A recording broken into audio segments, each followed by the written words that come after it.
देखो जी माशाल्लाह गावां छोटियां छोटियां गावां ने वलैती मिक्स माशाल्लाह। ये देखो जी गां बहुत प्यारी गां है जी, छोटी जी गां है मगर बच्चा। भाईजान क्या हाल है, की मांग रहे इस वैड़ी का? 3,60,000 पहले ने बच्चा बच्ची है बच्ची है जी मगर 3,60,000 रुपया मुल कर रहे हैं। बिल्कुल छोटी जी गां है लेकिन बड़ी प्यारी गां है माशाल्लाह।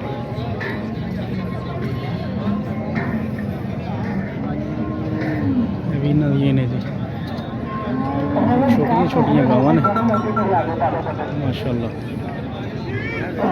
देख सकते देखो जी गावां माशाल्लाह वड्डियां गावां ने जी 5-5, 6-6 लाख मुल है इन्हों का। बड़िया प्यारियां गावां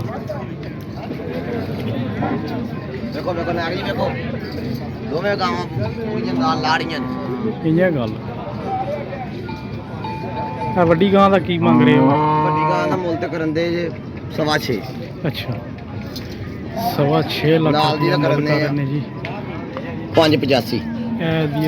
काली का जड़ा मंग रहे ने 5,85,000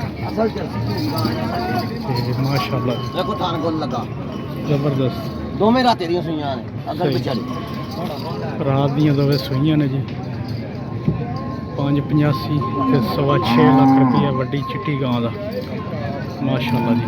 बड़ी जबरदस्त गां देख सकते हैं जी।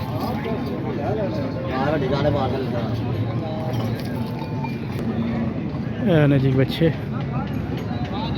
किसी गोश्त वास्ते या कुर्बानी वास्ते रखने होने बच्चे बच्चियां जोड़े मौजूद देख सकते हो। यह गां है जी देखो माशाल्लाह।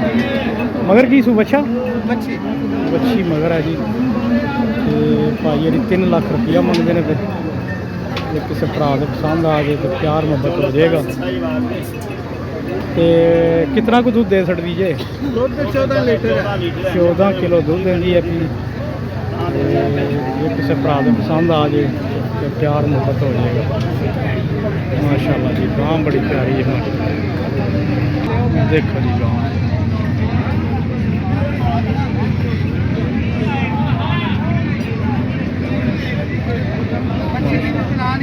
ना ना बैठी खड़ी रहन बैठी रहन ठीक है जी। सरकार देखो जी मझ माशाल्लाह प्यारी मझ है जी। थान बदर भी चंगा मझ का माशाल्लाह ठीक है।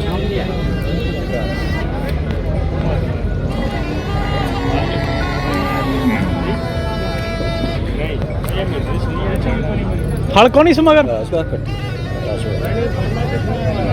कट्टा जी मगर फल है जी मज का। अच्छा की मंग रहे हो भाई जान? 3,10,000 रुपया पाई जी मंगते ने पे मझ चंगी माशाल्लाह खूबसूरत मझ है। देखो जी मझ मगर कट्टा सो जी फाला मझ का मझ देखो जी। कोई पूछो जवान को की मंगता जे क्या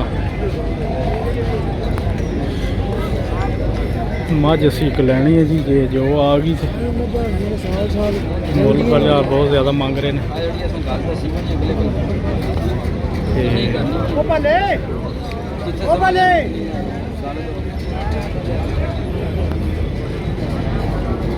गर्मी बहुत ज़्यादा है जी। मझ असी चेक कर रहे हैं किन्ने मंगे ने जितने दी चंगी लगती है ठीक है।